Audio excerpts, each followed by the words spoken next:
Hello students, let us resume our class. Administration produces records.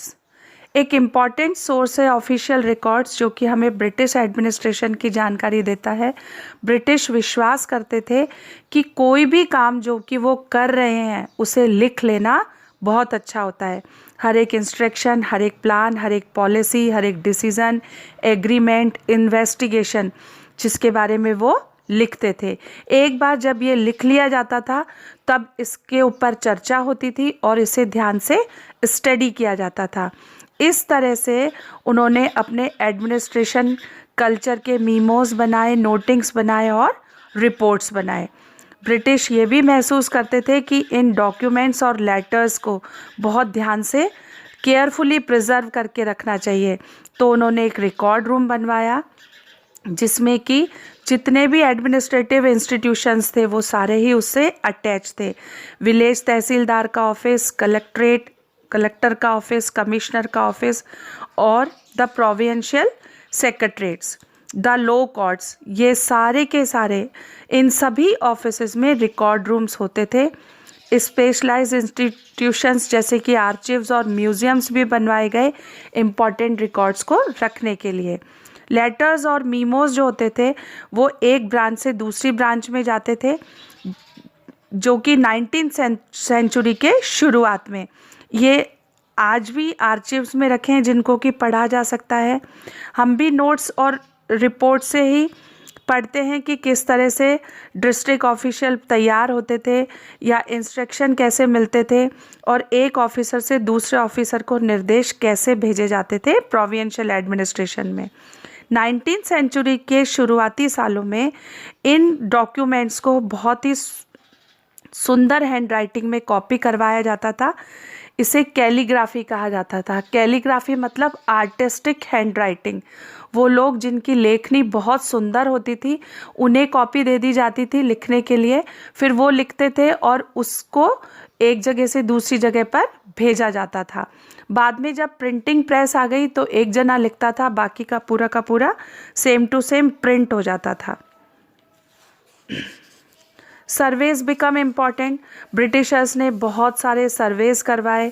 इन्होंने हर चीज़ का surveys करवाया क्योंकि ब्रिटिशर्स ये जानते थे कि अगर किसी भी देश को पूरी तरह से जानना है या यहाँ पर एक अच्छा प्रशासन चलाना है तो इसको पूरी तरह से सर्वेस के थ्रू जाना जा सकता है। अर्ली 19th सेंचुरी में डिटेल्ड सर्वेस किए गए, मैप बनाया गया पूरे के पूरे देश का, गाँवों का, रेवेन्यू सर्वेस कंडक्ट किए गए, बहुत सारे प्रयास किए गए जैसे टॉपोग्राफी, वहाँ की मिट्टी कैसी है, तल रूप कैसा है, सॉइल की क्वालिटी कैसी है, फ्लोरा और फना कैसे हैं, लोकल हिस्ट्रीज कैसी है एंड द क्रॉपिंग पैटर्न, फसल उगाने का तरीका क्या है। इन सभी फैक्ट्स के बारे में जितनी भी जानकारी जरूरी थी वो सब उन्होंने इकट्ठी की। 19th सेंचुरी के एंड तक census operations were held every 10 years। Census मतलब जनगणना, हर एक 10 सालों में जनगणना भी शुरू की गई। इससे एक डिटेल रिकॉर्ड तैयार हुआ कि भारत की सभी रियासतों में कुल कितने लोग हैं। इसमें ये जब जानकारी रखते थे तो ये भी ध्यान में रखते थे कि वो किस कास्ट के हैं, किस धर्म के हैं और कौन सा रोजगार करने वाले हैं। बहुत सारे सर्वेज होते थे उस समय पर, botanical surveys, zoological surveys, archaeological surveys, anthropological surveys, forest surveys.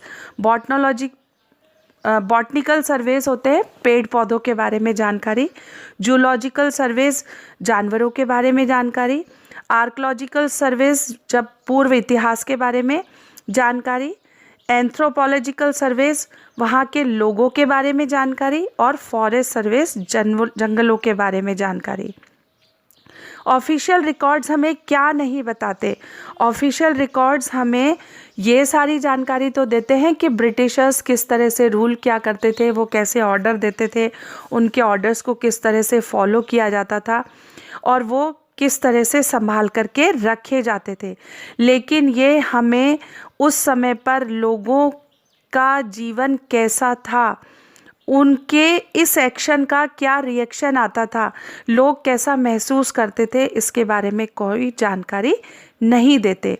इस जानकारी के लिए हमें कहीं दूसरी जगह देखना पड़ता है। जब हम किसी दूसरे सोर्सेज को देखते हैं तो हमें बहुत सारे सोर्सेज मिलते हैं। हालांकि ऑफिशियल रिकॉर्ड से ये जानना बहुत ज़्यादा मुश्किल है। लोगों की डायरीज़, जो पिलग्रिम्स के जो अकाउंट्स हैं, जो ट्रैवलर्स, ऑटोबायोग्राफीज़ जो कि इम्पॉर्टेंट पर्सनालिटीज़ ने लिखी, पॉपुलर बुकलेट्स जो कि उस समय पर लोकल बाज़ारों में बिकती थी, ये इन सब से हमें कॉमन मैन के फीलिंग्स के बारे में पता चलता है। जब प्रिंटिंग शुरू हुई, न्यूज़पेपर पब्लिश होना शुरू हुआ और जनता के सामने जब डिबेट्स आने लगी, लीडर्स और रिफॉर्मर्स जो थे उन्होंने अपने आइडियाज़ लिखे, इन्हें स्प्रेड किया। पोएट्स और नॉवलिस्ट ने अपनी फीलिंग्स को भी एक्सप्रेस किया। ये सभी सोर्सेज हैं जो कि उस समय पर लिटरेट लोगों के द्वारा लिखे जाते थे। लिटरेट मतलब पढ़े लिखे। इन सभी सोर्सेस को पढ़ कर के हम ये जान पाते हैं कि उस समय पर पीजेंट्स और जो ट्राइबल लोग थे वो किस तरह का जीवन जीते थे। खानों में काम करने वाले मजदूर या गलियों में रहने वाले गरीब लोग किस तरह का जीवन जीते थे। Getting to know their lives is more difficult task. उनके बारे में जानना बहुत ही कठिन काम है। हालांकि ये हो चुका है, ये भी काम किया जा चुका है, अगर हम इनके लिए थोड़ा बहुत प्रयास और अच्छे से करें। इस किताब में हम ये भी पढ़ेंगे कि ये किस तरह से किया गया। I hope you understand the chapter. Thank you. Have a nice day.